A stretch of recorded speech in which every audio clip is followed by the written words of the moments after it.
नमस्कार, बहुत स्वागत है आपका। मैं हूं आपके साथ सुमित शर्मा। भोपाल से इस वक्त की सबसे बड़ी खबर मिल रही है। मध्य प्रदेश में बन सकते हैं 2 डिप्टी सीएम। जी हां, डिप्टी सीएम के नाम पर लग सकती है मोहर। सीएम के साथ डिप्टी सीएम के नाम पर भी चर्चा है। क्षेत्रीय और जातिगत समीकरण को साधने की कोशिश है बीजेपी की।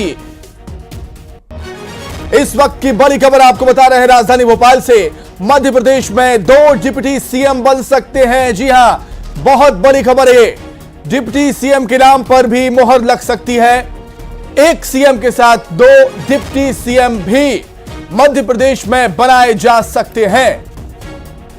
तो इससे साफ जाहिर होता है कि बीजेपी क्षेत्रीय और जातिगत समीकरण को साधने की कोशिश में जुटी हुई है। इस बार बहुत बड़ा अपडेट आज का। सीएम के नाम का ऐलान तो होगा ही, लेकिन मध्य प्रदेश में 2 डिप्टी सीएम के नाम की भी चर्चा है। ऑब्जर्वर पहुंच चुके हैं बीजेपी दफ्तर। कोर ग्रुप की बैठक के बाद विधायक दल की बैठक शाम को 4 बजे और फैसला हो जाएगा आज मुख्यमंत्री कौन बनेगा। लेकिन 2 डिप्टी सीएम भी हो सकते हैं। यह बहुत बड़ी जानकारी निकलकर सामने आ रही है कि 2 डिप्टी सीएम के नाम पर भी चर्चा है मध्य प्रदेश में। तो इससे साफ जाहिर होता है, साफ संकेत मिलते हैं कि बीजेपी क्षेत्रीय और जातिगत समीकरण को साधने की कोशिश कर रही है। चलिए सीधे रुक करेंगे बीजेपी दफ्तर का। शैलेंद्र भदौरिया हमारे साथ जुड़े हुए हैं। शैलेंद्र, बहुत बड़ा अपडेट यही है कि एक तो सीएम होगा ही, 2 डिप्टी सीएम भी मिल सकते हैं मध्य प्रदेश को। शैलेंद्र भदौरिया जी। बिल्कुल आपने ठीक कहा। जिस तरीके से छत्तीसगढ़ में हमने देखा कि जातिगत समीकरण और क्षेत्रीय समीकरण साधने के लिए एक मुख्यमंत्री के साथ साथ 2 डिप्टी सीएम के नामों का ऐलान किया गया, और मध्य प्रदेश में भी ये कयास लगाए जा रहे हैं कि एक मुख्यमंत्री के साथ साथ 2 डिप्टी सीएम भी बनाए जा सकते हैं। अब ये देखना होगा कि किस वर्ग से जो है वो मुख्यमंत्री आता है, और उस वर्ग के अलावा जो लोग बचेंगे उस हिसाब से उनको 2 डिप्टी सीएम को साधा जाएगा। और 2 नाम कौन होंगे ये भी आज की बैठक में तय कर लिया जाएगा। इस तरह की जानकारी है वो सामने निकल कर आ रही है।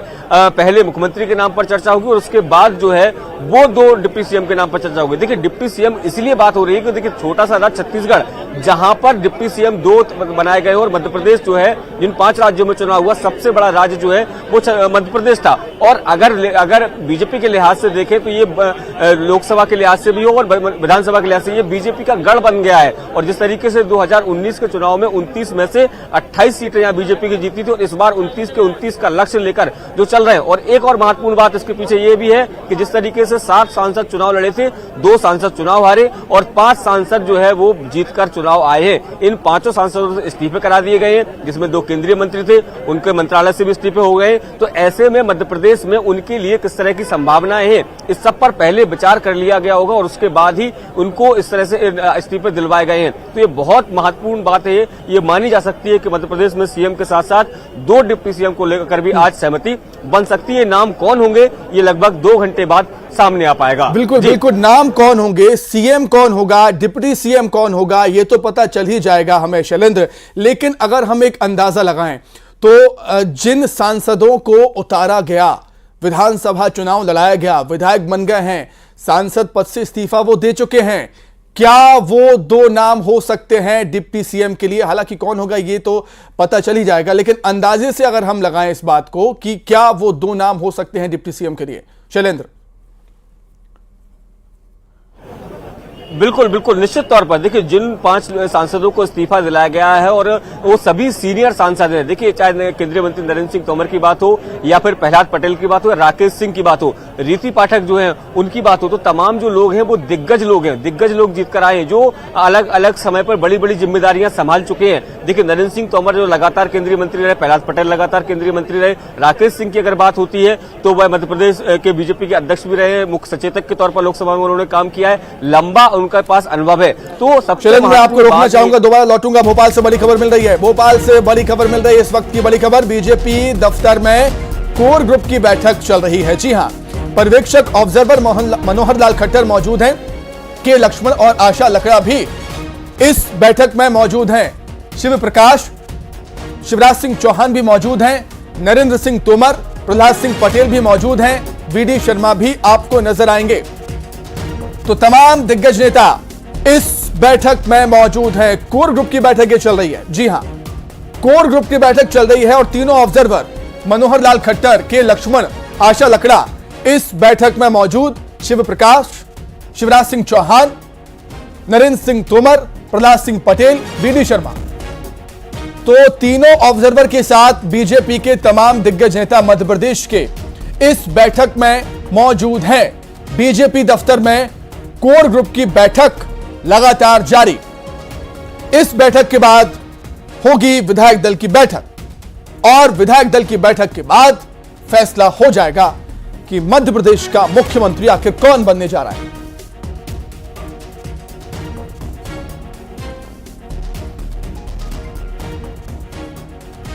तो चलिए चर्चा का भी हम रुख करेंगे और दो खास मेहमान हमारे साथ जुड़े हुए हैं। पंकज जी हैं, बीजेपी का पक्ष रखेंगे। पंकज जी, बहुत स्वागत है आपका। और अनुभव बरोलिया भी हमारे साथ जुड़े हुए हैं जो कि कांग्रेस का पक्ष रखेंगे। अनुभव जी, आपका भी मैं बहुत स्वागत करता हूं न्यूज़ 18 मध्य प्रदेश छत्तीसगढ़ पर। पंकज जी, सबसे पहले आपसे जानना चाहूंगा, एक मुख्यमंत्री तो बनने जा रहा है आज, लेकिन दो डिप्टी सीएम भी होंगे मध्य प्रदेश में, ऐसी चर्चा है। आखिर इसकी वजह क्या, क्यों ऐसी जरूरत महसूस हो रही है बीजेपी को दो डिप्टी सीएम बनाने की? पंकज जी। देखिए सुमित जी, भारतीय जनता पार्टी की विधायक दल की बैठक अभी होना शेष है जी। अभी परिचय हुआ, दोपहर का भोजन है और जैसा आपने कहा कि वरिष्ठ नेता लोग बैठकर बैठक कर रहे हैं और उसके बाद विधायक दल की बैठक प्रारंभ होगी जहां इस बात का निर्धारण होगा कि कौन सा भारतीय जनता पार्टी का कार्यकर्ता मध्य प्रदेश के विधायकों का नेतृत्व करके मुख्यमंत्री के पद को सुशोभित करेंगे और तभी तय होगा कि डिप्टी सीएम जैसा कोई विषय है या नहीं है। तो अभी सुमित जी सब चर्चाओं के आधार पर अनुमान है और जैसा शैलेंद्र जी जो रिपोर्टर हैं आपके बीजेपी मुख्यालय से बोल रहे थे जी, उनकी बात लॉजिकली बिल्कुल ठीक है कि छत्तीसगढ़ तुलनात्मक रूप से छोटा राज्य है, राजस्थान भी छोटा, सीटों की और क्षेत्रफल के आधार पर बात करें और मध्य प्रदेश कंपेरेटिवली बड़ा स्टेट है, तो यदि छत्तीसगढ़ में डिप्टी सीएम है तो यहाँ भी हो सकता है, ऐसी संभावना व्यक्त है। तो ये सब अनुमान है सुमित जी और अनुमान के आधार पर पंकज जी संभावनाओं को बल इसलिए भी मिल रहा है। जी पंकज जी, डिप्टी सीएम की संभावनाओं को बल इसलिए मिल रहा है क्योंकि केंद्रीय मंत्रियों को आपने इस्तीफा दिला दिया सांसदी से और विधायक का चुनाव लड़ा दिया, इसीलिए चाहे वो प्रहलाद पटेल हो, नरेंद्र सिंह तोमर हो, राकेश सिंह हो, इसलिए थोड़ी सी और संभावनाएं बढ़ जाती है डिप्टी सीएम को लेकर। पंकज जी। सुमित जी, भारतीय जनता पार्टी की कार्य पद्धति को समझिए जी।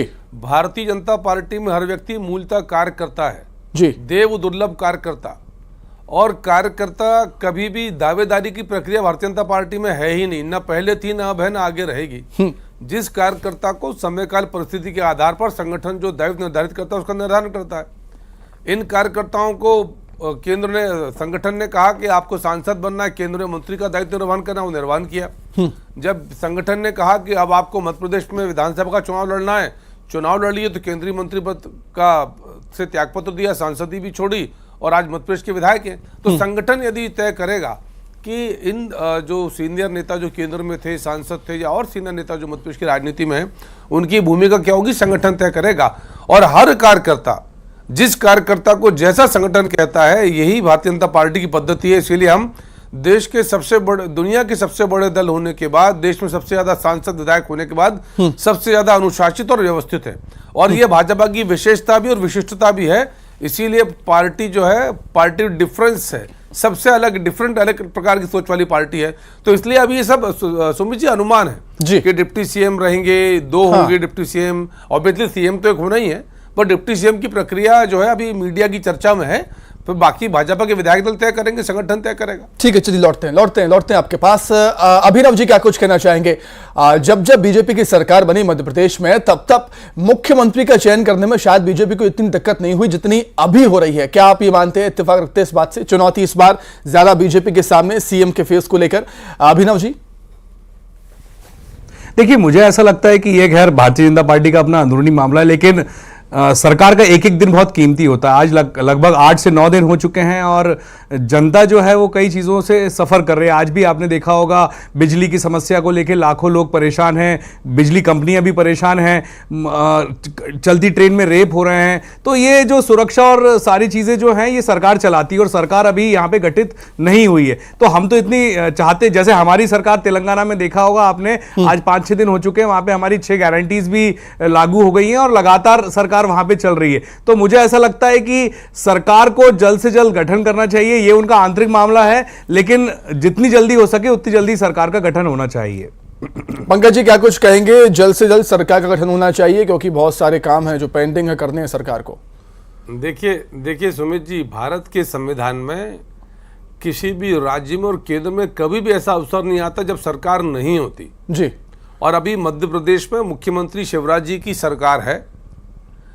उन्होंने अभी इस विधानसभा के कार्यकाल के उपरांत त्यागपत्र नहीं दिया है, तो सरकार की सारी व्यवस्थाएं सुचारू ढंग से चल रही। कभी ऐसा संभव ही नहीं है सर कि किसी जगह संविधान सम्मत व्यवस्था, तो बिना सरकार के तो काम होता ही नहीं है। देखिए, दूसरा आपका आग्रह, दूसरा आप ये बोल रहे थे कि भाजपा को कठिनाई है। सर कठिनाई नहीं है।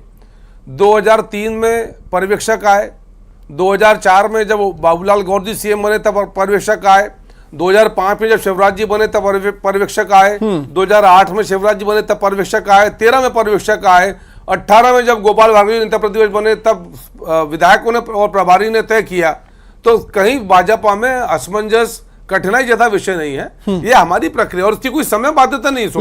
लेकिन पंकज जी चुनौती तो थोड़ी सी होती है ना, चुनौती तो थोड़ी सी होती है। मैं लौटूंगा पंकज जी, अभिनव जी आपके पास। जी मैं लौटूंगा, पंकज जी लौटूंगा। शैलेंद्र लगातार हमारे साथ जुड़े हुए हैं बीजेपी दफ्तर से। शैलेंद्र, कोर ग्रुप की बैठक चल रही है, कब तक ये चलेगी? फिलहाल क्या कुछ अपडेट, क्या कुछ हलचल वहां पर देख रहे हैं? शैलेंद्र भदौरिया जी कहिए।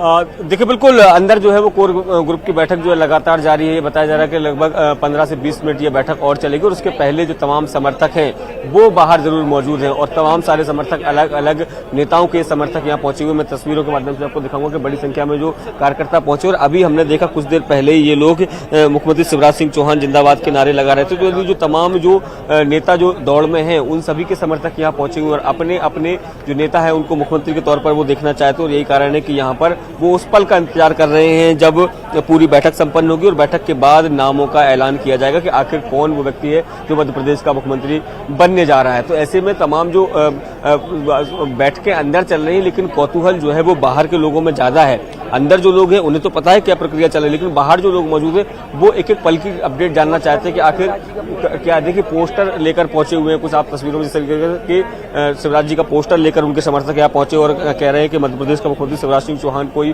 होना चाहिए। तो तब और अब के कुछ देर पहले जब हमने बात की थी ग्वालियर चंबल संभाग के तमाम जो लोग यहाँ पहुंचे थे, जो कार्यकर्ता पहुंचे थे, उनकी मंशा थी कि नरेंद्र सिंह तोमर जो है मुख्यमंत्री होने चाहिए। तो अलग अलग जो इलाकों से जो लोग पहुंचे, भले ही जो नेता दौड़ में है वो खुलकर कुछ नहीं कह रहे हैं, वो साफ तौर पर ये कह रहे हैं कि पार्टी आलाकमान जिसका नाम आगे करेगी उसको साथ हम लोग खड़े नजर आएंगे, लेकिन जो कार्यकर्ता है उनके मन में जरूर है कि उनका नेता जो मुख्यमंत्री बने, इस तरह की मंशा लेकर वो यहाँ पहुंचे और यही कारण है कि वो नारेबाजी भी कर रहे हैं, मीडिया के सामने भी बात कर रहे हैं। तो अभी जो है वो कोर ग्रुप की बैठक चल रही है और अब से कुछ देर बाद ये बैठक खत्म होगी और बैठक के बाद जो है 4 बजे के आसपास जो है वो विधायक दल की बैठक शुरू होगी। मैं लौटूंगा शैलेंद्र आपके पास। अभिनव जी कुछ कहना चाह रहे थे। जी अभिनव जी, आपने ठीक है वाजिब सवाल उठाया कि जल्द से जल्द सरकार गठन होना चाहिए, लेकिन अभी ऐसा कुछ ज्यादा भी वक्त नहीं बीता है कि कांग्रेस बड़ी मजबूती से इस सवाल को रख सके कि अभी बहुत टाइम बीत गया है, ये काम रुके हुए हैं या कुछ गड़बड़ हो गई है।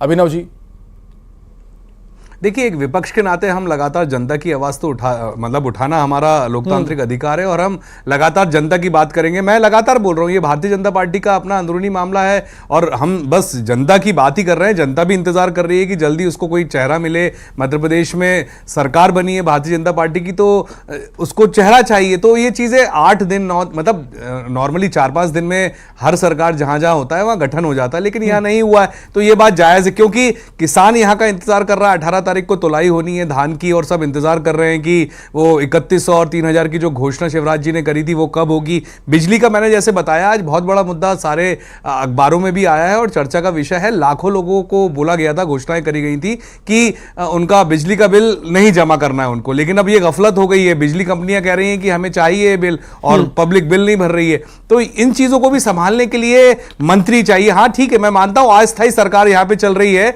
एक कार्यकारी मुख्यमंत्री यहां पर शिवराज सिंह चौहान जी हैं, लेकिन वो भी व्यस्त हैं अपने संगठन को लेके। भाजपा में जो संगठन की मीटिंग्स हो रही हैं और सारी चीज हो रही है, तो यहां पे एक पूर्ण रूप से सरकार नहीं है। तो ये सरकार ना होने के कारण कई भ्रांतियां जो फैलती हैं सामाजिक अभिनव जी, योजनाएं जो नहीं पहुंच पाती हैं। बीजेपी, अभिनव जी, बीजेपी आप पर आरोप लगाती है कि परिवारवाद के आरोप आप पर अभी भी लग रहे हैं कि एक ही परिवार चला रहा है कांग्रेस पार्टी को, एक परिवार से फरमान आता है, उसका नाम फाइनल हो जाता है। लेकिन बीजेपी में ऐसा नहीं है, एक प्रोटोकॉल फॉलो होता है, पर्यवेक्षक आते हैं, पूरी जो प्रक्रिया है वो चलती है, इसलिए थोड़ा सा वक्त लगता है।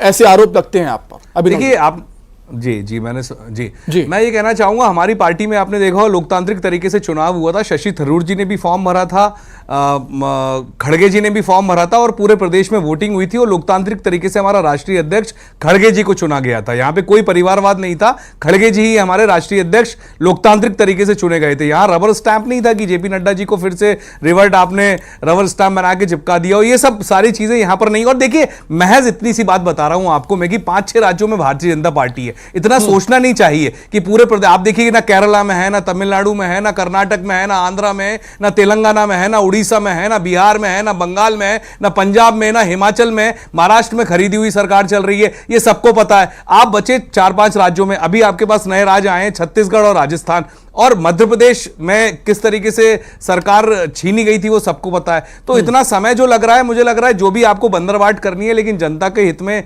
सोचना चाहिए और जनता के बारे में बात करना चाहिए। जनता परेशान ना हो। पंकज जी क्या कुछ कहेंगे? पंकज जी क्या कुछ कहेंगे? जी पंकज जी। देखिए भारतीय जनता पार्टी सरकार की आलोचना करना कांग्रेस का अधिकार है, और 2018 में जब कांग्रेस की सरकार बनी उसके बाद 2020 के जो उपचुनाव हुए, उन 2022 में जो उपचुनाव हुए उनमें जनता ने कांग्रेस पार्टी को तब भी पराजित किया जब 15 महीने की सरकार थी। और पूरे टाइम कांग्रेस पार्टी ने अभी भी दुष्प्रचार किया बीजेपी के खिलाफ, लेकिन भारतीय जनता पार्टी ने 8% वोट बढ़ाए। हम 163 सीटें जीतने से उम्मीद, इनमें से 101 सीटों पर 50% से अधिक मत भाजपा के पक्ष में, जो हमारा लक्ष्य था। हर मतदान केंद्र पर 51% मत भाजपा के पक्ष में। बाकी जो सीटें उनमें 45 और 50% के बीच मत की स्थिति, तो ये मत प्रतिशत है, यानी कांग्रेस के सारे आरोप असत्य और निराधार हैं। जहां तक भारतीय जनता पार्टी के संकल्प का विषय, तो हमारा संकल्प है कि मध्य प्रदेश के अन्नदाता से गेहूं की खरीदी 2700 रुपये पर, धान 3100 पर, तेंदुपत्ता 4000, 1.31 करोड़ लाडली बहनों के खाते में जो राशि थी कल ट्रांसफर होगी 10 तारीख को, और उन सब बहनों को मकान और आवास दिए जाएंगे। मध्य प्रदेश के हर परिवार को एक रोजगार की व्यवस्था ये सरकार सुनिश्चित करेगी। मध्य प्रदेश की प्रति व्यक्ति आय 1,40,000 रुपये जो बंटाधार सरकार में 11,000 थी 2003 में, उसको बढ़ाकर 2,88,000 यानी डबल करेंगे। इन सब पर काम हो गया। मध्य प्रदेश आने वाले 5 साल में बीमारू से विकसित तक की यात्रा करके आया जन कृपा से। अब विकसित से स्वर्णिम मध्य प्रदेश की यात्रा है। मध्य प्रदेश को देश के शीर्ष राज्यों में लेकर जाना है। आज हम गेहूं उपार्जन में नंबर 1 है, चने उपार्जन में नंबर 1 है। किसानों को 3.5 लाख करोड़ का भुगतान पिछले 3 साल में बीजेपी की सरकारों ने किया, जिसमें केंद्र को राज्य की योजनाओं की शामिल है। आप सड़कों की बात करें, सिंचित भूमि की बात करें, इंफ्रास्ट्रक्चर की बात करें, पावर की बात करें। आज आप नोएडा में बैठे सुमित जी, दिल्ली की मेट्रो हमारे मध्य प्रदेश की बिजली से चलती है। एशिया का सबसे बड़ा सोलर प्लांट रीवा में, फ्लोटिंग सोलर प्लांट ओमकारेश्वर में। मध्य प्रदेश में 2003 तक इनकी सरकार थी, 6 तक जब सरकार हमारी 3 से बनी, 5 ठीक है बीजेपी दफ्तर में क्या कुछ हलचल है वो जान लेते हैं। पंकज जी मैं लौटूंगा, वासु चौरे हमारे साथ जुड़े हुए हैं। वासु, क्या कुछ जानकारी, क्या कुछ अपडेट, क्या कुछ हलचल? बहुत बड़ा दिन मध्य प्रदेश के लिए, बीजेपी के लिए, क्योंकि आज मुख्यमंत्री मिल जाएगा। वासु।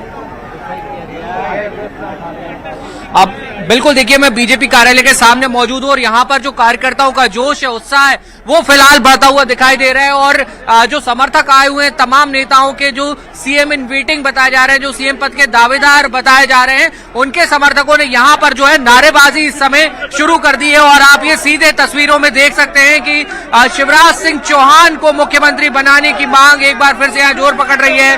किसको मुख्यमंत्री देखना चाहते हैं? जो संगठन चाहे, जो संगठन कर दे। आप लोग क्या आप लोगों के मन में क्या है? कमल का फूल, नरेंद्र मोदी कमल का फूल। और यहाँ पे देखिए कुछ और समर्थक भी यहाँ पे मौजूद हैं। इसको मुख्यमंत्री देखना चाहते हैं। मध्य प्रदेश की शान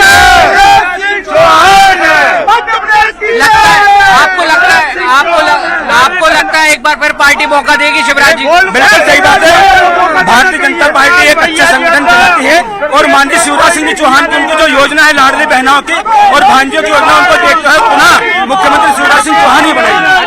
चलिए, पार्टी जो भी फैसला लेगी उसका स्वागत करेंगे। स्वागत तो होगा, लेकिन बहनों का अपमान नहीं होना चाहिए। जो प्रचंड बहुमत दिया है मामा को, बहनी लाली बहना ने, उनका सपना चक्र तू न करे मामा के बनने पर। भारतीय जनता पार्टी एक अनुशासन और संगठनात्मक पार्टी है। अगर संगठन कोई फैसला लेता है तो उसको पार्टी स्वीकृत करेंगे। देखिए, पार्टी जो फैसला लेगी वो स्वीकार करेंगे, लेकिन चाहते हैं कि शिवराज सिंह चौहान ही एक बार फिर से मध्य प्रदेश की कमान संभालें। तो सुमित, इस वक्त आप देख सकते हैं कि जो कार्यकर्ताओं का जोश है, वो उत्साह है, वो हाई होता जा रहा है और कुछ ही घंटों में आने वाले मुझे लगता है कि 1-1.5 घंटा और लगेगा और तस्वीर जो है वो साफ हो जाएगी। जी सुमित। बिल्कुल, बड़ी खबर है। बीजेपी दफ्तर के बाहर नारेबाजी, शिवराज सिंह चौहान को मुख्यमंत्री बनाने की मांग यहां पर की जा रही है और लगातार हम देख रहे हैं जो उनके समर्थक हैं, शिवराज सिंह चौहान के समर्थक हैं, वो कह रहे हैं कि आंधी नहीं तूफान है, शिवराज सिंह चौहान है। पंकज जी, क्या कुछ कहना चाहेंगे इन नारेबाजियों से? जो मांग है शिवराज सिंह चौहान के समर्थकों की, क्या लगता है आपको? देखिए सुमित जी, समर्थकों की मांग स्पष्ट है। जी। कमल का चुनाव चिन्ह, एमपी के मन में मोदी, मोदी के मन में एमपी। और लेकिन मोदी जी मुख्यमंत्री तो नहीं बन सकते ना पंकज जी? शिरोधार भी होगा। मुख्यमंत्री तो नहीं बन सकते ना मोदी जी? नहीं, देखिए सुमित जी, मोदी जी नहीं बनेंगे, पर भाजपा का कार्यकर्ता तो मध्य प्रदेश का मुख्यमंत्री बनेगा ना। जनता ने कृपा भारतीय जनता पार्टी को दी है जी, और इसीलिए आपकी स्क्रीन पर भाई बीजेपी के हमारे कार्यकर्ता मित्रों ने स्पष्ट तौर पर कहा कि जो कमल का फूल, नाम कमल, पहचान कमल, निशान कमल, इस भाव के साथ भारतीय जनता पार्टी काम करती है। और वही मित्रों ने कहा कि जो संगठन तय करेगा कमल का चुनाव चिन्ह, और हमारे लिए गर्व का विषय है कि नरेंद्र मोदी जैसे व्यक्ति आज भारतीय जनता पार्टी के नेतृत्व करते हैं, मां भारती का नेतृत्व करते हैं, प्रधानमंत्री देश का मान सम्मान, अस्मिता, स्वाभिमान। आप देखिए, जिस आत्मनिर्भर भारत की बात करते थे, किस पैमाने पर आप बात करेंगे? आर्थिक क्षेत्र में बात करें, हम तो 5 नंबर की अर्थव्यवस्था हो गए। आज विदेशी मुद्रा भंडार देखिए, पूरी दुनिया की अर्थव्यवस्था। ठीक है पंकज जी, फिर से लौटूंगा वासु में आपके पास आ रहा हूं। पंकज जी, लौटूंगा आपके पास, वासु में फिर से आपके पास आ रहा हूं। जरा दिखाइए क्या कुछ तस्वीरें हैं। लगातार शिवराज सिंह चौहान को मुख्यमंत्री बनाने की मांग वहां पर हो रही है। दिखाइए क्या कुछ हो रहा है, कितना उत्साह है शिवराज सिंह चौहान के समर्थकों में, बीजेपी कार्यकर्ताओं में। वासु। बिल्कुल सुमित, देखिए आप यहाँ पर तस्वीरों में देख सकते हैं कि बड़ी संख्या में, पहले तो आप ये बीजेपी के ऑफिस के बाहर का यहाँ पे सूरत हाल देखिए कि कितनी बड़ी संख्या में यहाँ कार्यकर्ता जुट गए। ये तमाम नेताओं के समर्थक हैं और कहीं ना कहीं मन में इनके दुआएं और प्रार्थनाएं चल रही हैं कि हमारे नेता को मध्य प्रदेश की कमान मिले। और आप यहाँ तस्वीरों में यहाँ देख सकते हैं कि लगातार जो नारेबाजी अपने अपने नेताओं के समर्थन में वो यहाँ पर चल रही है। किसे मुख्यमंत्री देखना चाहते हैं? शिवराज सिंह चौहान को। क्या वजह है कि शिवराज जी आप लोग चाहते हैं कि बार फिर कमान संभालें? सबकी विकास में ध्यान देते हैं, कहीं कोई कमी नहीं है, इसलिए हम लोग शिवराज मामा को चाहते हैं। तो आप लोग भी पूरी दमदारी से समर्थन कर रहे हैं, कैसे कर रहे हैं? हाँ, पूरी दमदारी। शिवराज सिंह चौहान के फेवर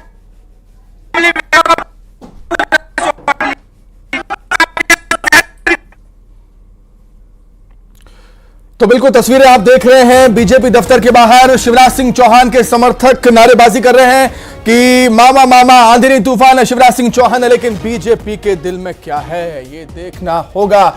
आप हमारे साथ बने रहिए। पंकज जी और अभिनव जी लौटेंगे हम, लेकिन यहां पर रुक रहे हैं छोटे से ब्रेक के लिए, फौरन लौट रहे हैं।